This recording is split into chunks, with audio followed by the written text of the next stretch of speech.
Everybody, thanks for spending time with us following Saturday night and Sunday evening, where we discussed mended, blended, and extended families. This is a little bit of a different message in the fact that it was insanely practical, but really deep, because we all know that when we hit problem areas in life and families kind of get thrown into the blender, that what comes out is very rarely beautiful in the beginning. But God tends to work through these things. And if you checked us out on the weekend, you realize that there are some ways we can win this situation. But first, let's go ahead and go back up to the top and define mended, blended, and extended families, right? Mended families are those that have been through something. Some moment came, somebody hurt someone else, a disastrous result came about, but they fought through it. And whether they're on the other side of victory or whether they're on their way there, they're either mended or mending. That's kind of our first category. Our second is blended families. This is when two families combine to become one. This is stepmom, stepdad, step-siblings, that sort of thing. Whether it's from the death of a previous partner or divorce itself, a blended family kind of brings together two families into one new unit. And then extended is basically everybody outside of your four walls. Grandma, grandpa, aunts, uncles, cousins, second cousin, cousin Eddie, whoever it is. It's all those things at once. And what we kind of talked about as we really whittled this message down to one point is that all three of those areas are very different areas.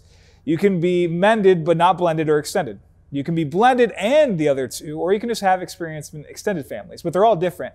But they all really come from the same area of hurt. The struggles come from the same area, and that's insecurity and love. All three of those arenas kind of shadow this, they cast this doubt. They cast this shadow of doubt to figure out, am I still loved? Am I still good enough? If I make a mistake, are you going to leave too? Was it my fault?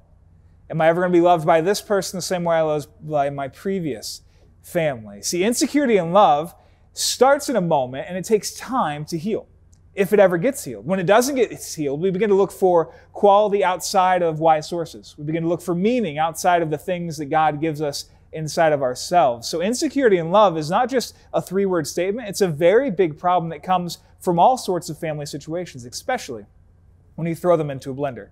But we looked through the Bible and we saw two different blended families, blended, mended, and extended, that had all types of just messed up material going on inside of it, right? If you remember back then, we talked about Abraham and his two sons through two different mothers, which is pretty much the beginning of every bad romantic comedy in the world. But in their case, ended up with Hagar and Ishmael being thrown out into the desert. And Hagar wandering around as this step situation happened, wondering if she was going to find food, nourishment. And God said, I see you in that pain. In the same way we struggle now today, God sees us in that pain. Then we talked about Jesus and his family himself, right? Jesus was born into a step family.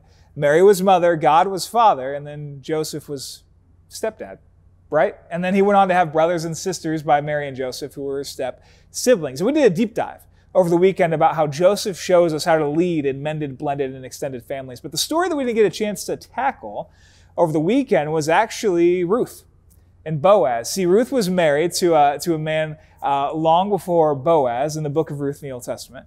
And we see that as she was living life, he died. And she began to live life with her mother-in-law, which is on its own a mended, blended, and extended family scenario. But throughout the story of Ruth, we see that Boaz actually stepped in this moment and showed us the character of God by caring for what was pure, caring for what was right, and taking care of not just Ruth, who he had a love interest in, but also Naomi, her mother-in-law from a previous marriage. See, God's work happens in mended, blended, and extended families. We just have to believe for the best. And we have to, as Anna says in Frozen 2, do the next right thing.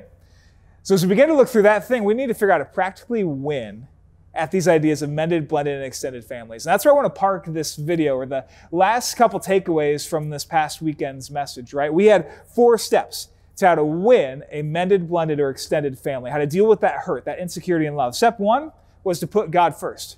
Without God, there is no other foundation that is worth building upon or creating on our own work.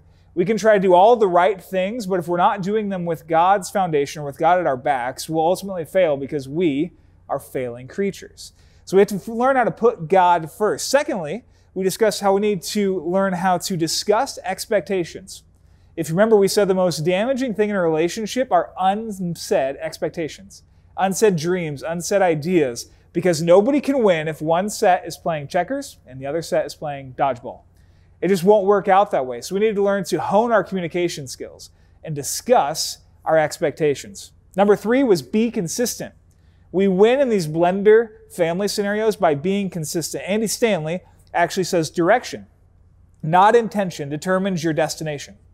Your intent can be to become the best blended, mended, or extended family in the world. But it won't mean anything unless you start taking steps in that direction. So when you say something, be consistent, follow through with it.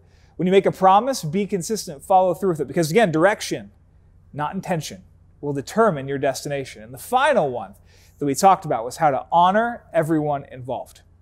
And this is really hard. When life and family gets difficult, it is hard to remember how to honor the people around us, especially when they've hurt us, especially when we have that insecurity and love when we connect with them. And if you remember the big question that we put out this past weekend that you can ask yourself at all times when it comes to honoring everyone involved is this: what does love require of me? What does love require of me? This is a hard question because it'll give you a lot of answers. It can require big barriers to protect yourself. It can require forgiving but still having distance be there. As a matter of fact, this phrase was a defining moment in my life because when I asked my in-laws whether or not I could marry my wife, they actually said no. And they said, come back to us later. So I gave them about 3 weeks and came back to them later, and they said, come back again. And I decided at that point it was done. So I went ahead and asked if I could marry her anyway. They said, come back again. So I just did it.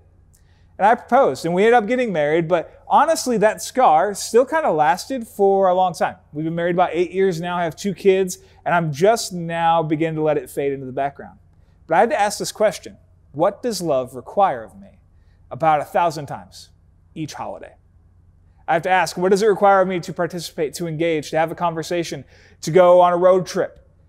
What does love require of me? When we actually are in tune with the love of God, we'll realize what He would have us do in that moment through those simple words. So I actually want to turn it back over to your groups here, and I want to start you off with this question: when has love required you to do something that wasn't naturally what you wanted to do? Why don't you guys go ahead and share that story, go deeper into that, and have a good conversation around this idea of mended, blended, and extended families. Thanks, guys.